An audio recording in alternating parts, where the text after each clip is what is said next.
Well, hello, all of my crafty friends. It's Kiona, the craft therapist, here again with another video and part 2 of Kiona, Where Have You Been?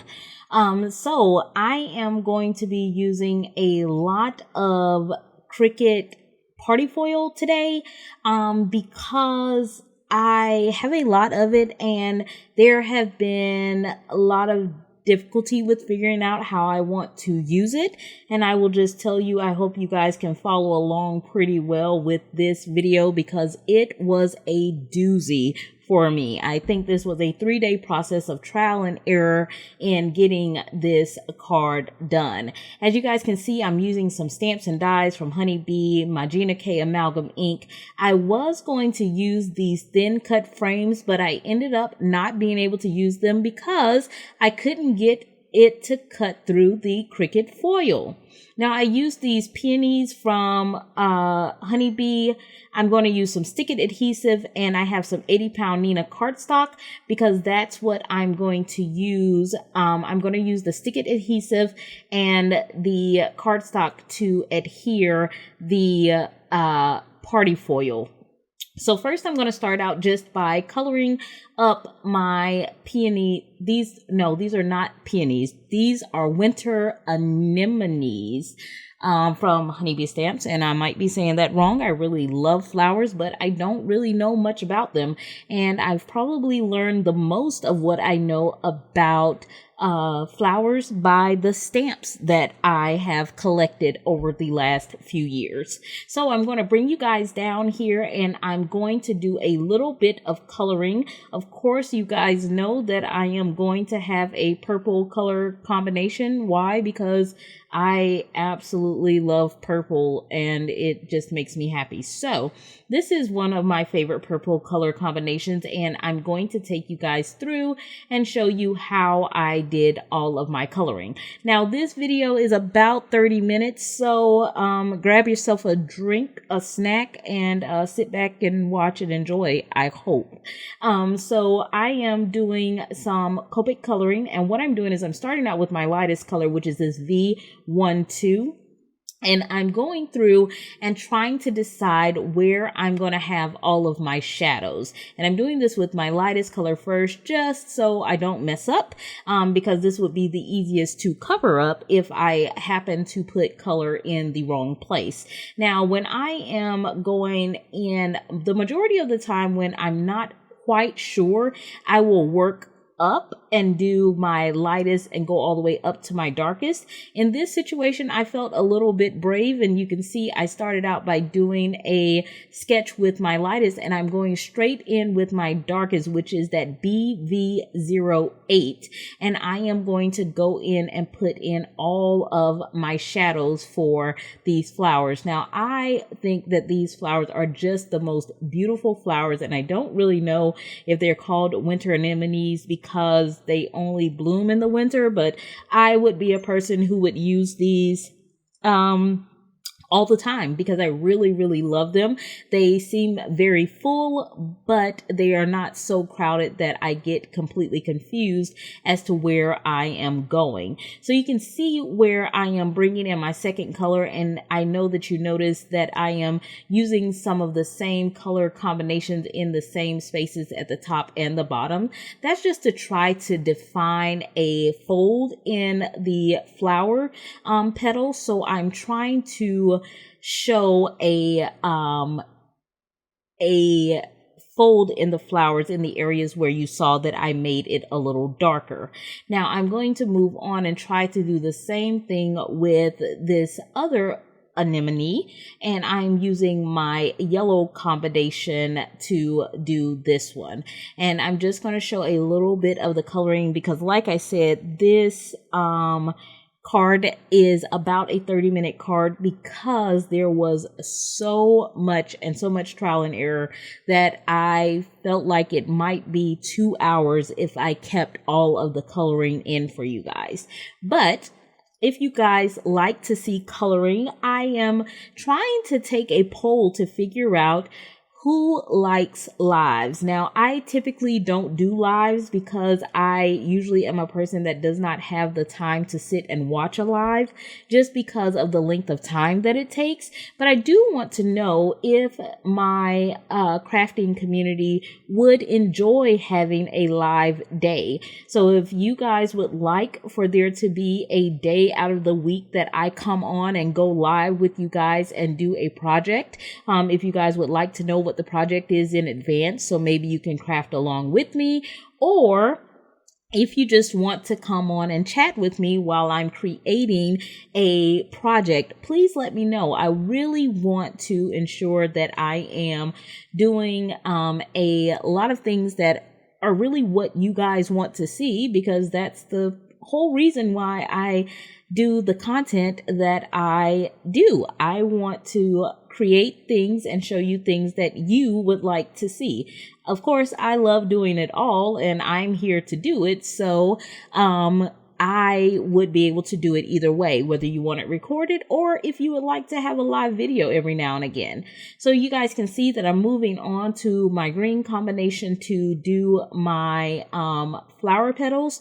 And I've done a lot of flowers just because I wanted this card to be really jam-packed. Really, I really wanted this to be a make a fuss card, and I think that I did successfully create a make a fuss card, and I was very proud of myself for not quitting part of the way through. Have you ever had one of those cards that just does not come out the way that you want it to come out, and you have to walk away from it several times, and then you tell yourself you won't be defeated by the card? That was this card. That is my 2021 I almost let it go card. But I successfully completed it, and I am very happy with how it turned out, and I hope that you guys love it as well. So I'm going to finish coloring this one up, and then we will move on to the next phase. And actually, the coloring was probably the shortest amount of time that I ended up spending, where it is usually the longest amount of time when I am creating a card. So back to kind of my polling question, I do really want to know what are some of the things that you guys would love to see on the channel. I definitely want to start moving my channel more so toward where the actual name of the channel came from. So you guys know that I am a therapist by trade and I love crafting, and my goal was to fuse these two together, and I am really wanting to figure out how I am going to start raising awareness and helping others who struggle with mental health conditions and how they can utilize therapy as a mechanism to help with that. So you can see that I've moved on to the next step now. I'm going to take some Stick It adhesive and an 8.5 by 11 sheet of Nina 80-pound cardstock. I am going to make this whole sheet sticky, and then I am going to layer the party foil over the top of it, essentially making my own mirror cardstock. Now, this was a wonderful idea in theory, except for the part where I am unable to get my die cutting machine to cut all the way through using those thin frame dies that I initially wanted to use. I ended up using the Cricut to create my own frame cuts and allowing the Cricut to cut out the layers for me. So we still ended up with the card the way that I envisioned it, just not the way I envisioned it coming together. And that was a little bit of a challenge, but I always say, just keep trying, because at the end of the day, no one would have ever known that this card really took me about 14 hours to really complete. I might be exaggerating just a tiny bit, maybe 13 and a half hours, but this was a card that I definitely had to think about multiple times. So like I said, guys, I really am wanting to work toward making this channel more mental health based, with crafting being the therapeutic component.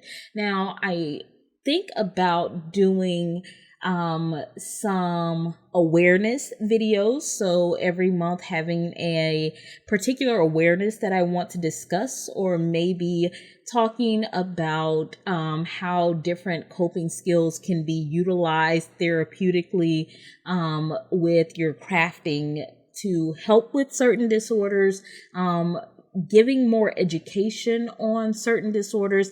There are tons of different things that come to my mind when I think about craft therapy. However, I always want the opinion and the thoughts of the individuals that I am looking to provide the content to. And I know that crafting is a therapy for so many of us. I have come in contact with so many individuals who have different diagnoses or have gone through different situations, and their outlet is therapy. Is crafting as their therapy. And one of the reasons why I named the channel the way that I did was because when I lost my mother and I had nothing else to look to, I began crafting as an outlet to try to begin to go through the process of grieving and figuring out a new normal without my mother in my life. And it worked very well as a coping skill for me. And so I know that I'm not the only individual who has this same situation where crafting is the outlet. Crafting is the thing that gives you that little bit of solace after a difficult day, or just a way to do some level of self-care. So I really would love to hear from you guys about what it is that you would like to see in that realm of this channel. So you guys can see that I'm continuing to take that party foil and using the stick it adhesive along with the cardstock to create this mirror card for myself. Now, I did this in gold as well as in silver, and I wanted to do kind of an alternating theme with this to see how I could use all of those frame cuts. Now, I'm just using the little bit of extra adhesive that's left over just to go ahead and not have waste, and I can use that for another part of my card. Hopefully that was my idea here, is to not have waste, because the stick it adhesive sheets come in, I think it's 9 by 12. It's bigger than the 8.5 by 11 sheets of paper. So you have a little bit of overhang left, and I don't want to just get rid of it. And I truly do not enjoy having scraps in my craft room. I noticed that they really do have a tendency to multiply on me. So I tend to get rid of them if I don't use them within a couple of days. So I am going to next bring out that purple Cricut foil, and I'm going to use this last little piece that I have to create a little piece of purple, because of course there will be purple in this card as always, because I absolutely love purple, and I can't seem to think of other color combinations that don't have purple. That should be a challenge for me, is to create a card that has no semblance of purple in it at all. I'll bet you can't do it. I probably couldn't. I would sneak it in there somehow. So you can see my foil pieces, and so I'm going to try initially to cut this out of both of those pieces, the silver and the gold, as well as the happy birthday. Now, the happy birthday has 3 pieces, so that's where the purple comes in. I'm going to make the purple the top layer and then use the silver and the gold pieces to do those 2 shadow layers for the happy birthday. So you guys can see I'm over here fighting with the the dies because I did not want to just pick up my snips and cut them because they always seem to fly somewhere and I don't even know where they go, and I'm always worried that someone's going to either cut their hands or step on it or something. So as you can see, I have tried to do that and it did not work. So now here we go with round 2, and I am going to do this again, and this time I am doing it with my Cricut. And I have taken the Cricut and I have cut out the pieces, and now I am going to, on my own, hand align all of the pieces that I have created. So I essentially went into Design Space and created my own set of thin dies, and I made them all about an eighth of an inch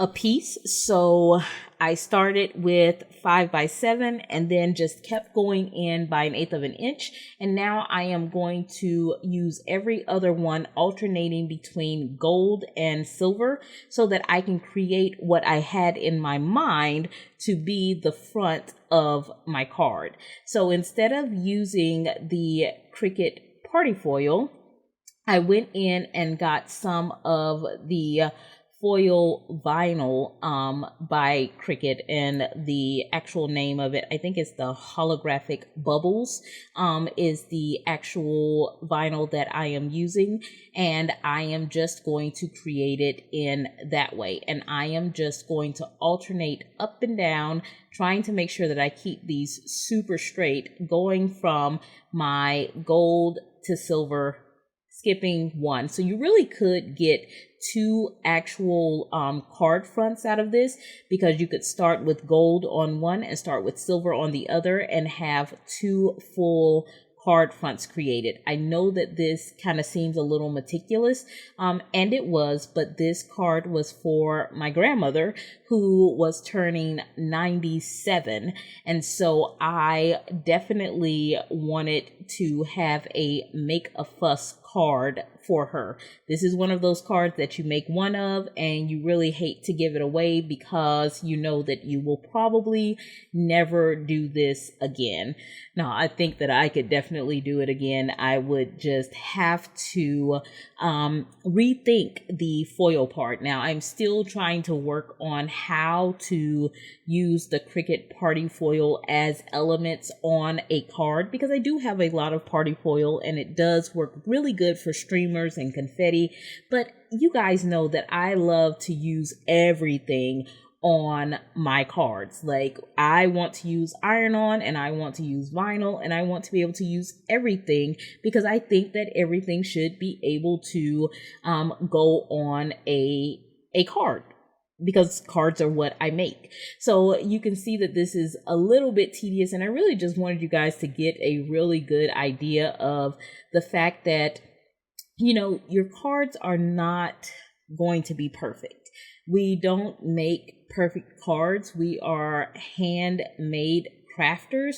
And so I know that a lot of times we see other people's cards and we think that they just have it all together and everything is completely perfect, when in all actuality, you know, we all have our struggles when we're making cards. I don't think that I've made a perfect card yet. Now, I've had some cards that I'm like, wow, that really came out exactly the way that my mind had envisioned it, but it did not all come together just perfectly. And so I continued to do it until I got it all done, and I absolutely loved how it looked when I got to the ending of it. So you guys can see that I've kind of gotten to a place where I'm almost at the center and we are getting to being done.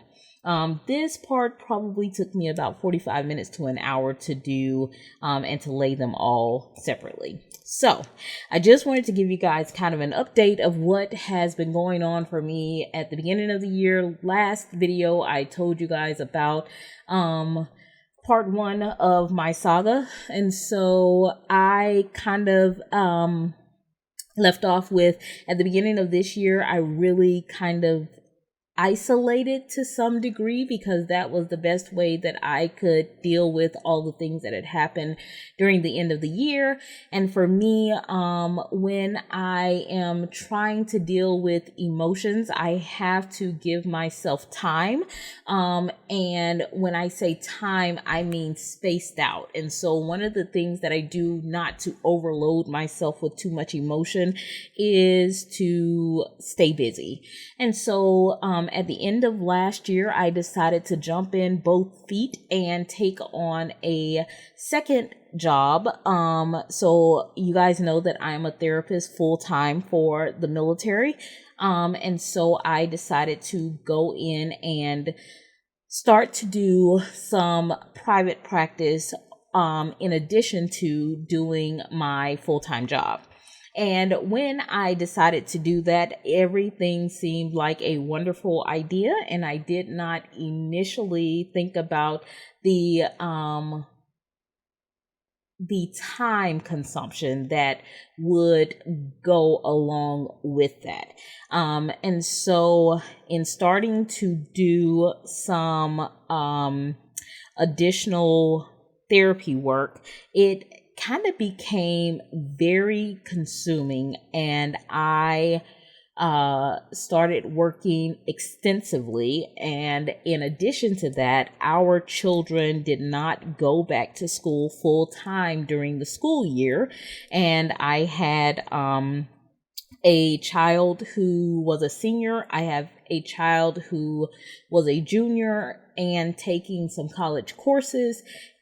And then I had a 7th grader who is a social butterfly and was not doing well with COVID at all. And so there was a lot of different moving pieces, with me taking on an extra 20 to 25 hours per week, attempting to really be there to ensure that my kids were educated appropriately. My husband's job is super demanding and he's typically not at home until 8 or 9. And then attempting to make sure that we took some time as a family, really left me with very little time to do anything for myself. And I preach self-care like no other. And I think I was under the guise of I am intentionally doing this so that I can break up how much of the grief and stress of the previous year I was dealing with at a time. And to some degree that was the case, but to some degree it was unhealthy, the amount of time that I was spending working.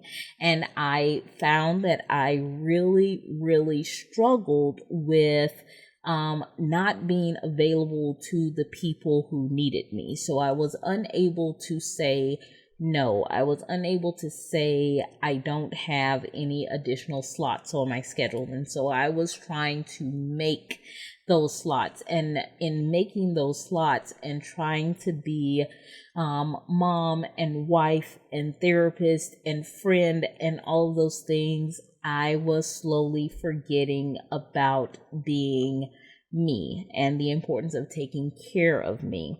And so at the beginning of this year, I have to say that I genuinely struggled significantly with really taking the time for self-care, and that came to bite me because I went from not having good self-care to really not wanting to do anything.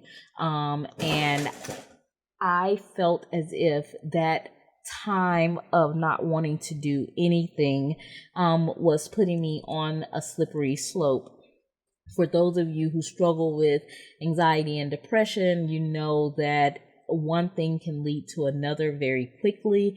And I was aware of that. And so I had to really ensure that I was taking the time to assess what I was doing.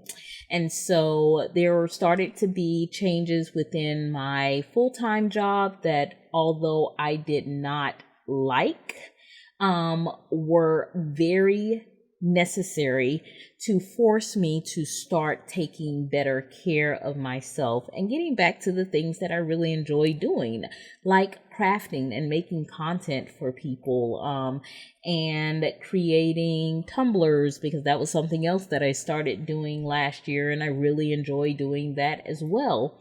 And so I went through several bouts of being frustrated and being angry because I couldn't work as much as I wanted to work, although I knew I needed to kind of reduce the amount that I was working. And so that was kind of part 2 of my Where Have You Been, in that I really was needing to find some balance in my life again. It had been years since I feel like my life kind of got chaotic and out of control. And I was getting back to that place. And so I had to work on finding that balance again. And I think that I've done a better job now. And so that was kind of like this evening out. So the last time we talked, it was all the doom and gloom. And then I got to this place of overdoing it and then starting to even out. And so next time I will tell you guys kind of the highlight of all the things that was taking up my time, and get you guys up to speed to where I am right now. So as you guys can see, we're almost at the end of this card. It has a double side on the inside because my grandmother turned 97 years old. This is my maternal grandmother who is still here with me and the one that raised me. And so I am so ecstatic that I still have her. I was her birthday present, and so we share the same birthday. And so she always tells us to give her her flowers while she's alive. So I try very hard to let her know that she is a very important part of my life while she's alive. So there are no questions asked. No misunderstandings the day that she is no longer here. And so I'm finishing off this card by adding some of the flowers and the leaves on the inside of the card. And then I'm going to clean up around the edges of the front of the card. And then I'll be able to show you guys what everything looks like. And of course, I've got to add more of my shimmer and shine to it. And I am using a Wink of Stella pen because for some reason I cannot find my Spectrum Noir sparkle pens. And you guys know how much I love my Spectrum pens, right? So I am definitely glittering everything up as much as possible, along with all the shimmer and shine that goes along with the card front that I created. And then I did create the happy birthday using the Honeybee Stamps birthday die for her. And so this is what the front of the card is going to look like. And with the Wink of Stella, I have to do like several layers of my glitter to get the effect that I am always looking for. In case you guys are wondering why I keep going over it like 75,000 times. And then I'm going to just put a couple of Nuvo drops to make it look like little bits of rain around the card. And that is going to be my way of finishing off this card. So here you guys go. Here is a close-up look at this card and the inside of the card. I think that it came out beautifully, but I would love to know what you think. I will talk to you guys again really, really soon. Bye.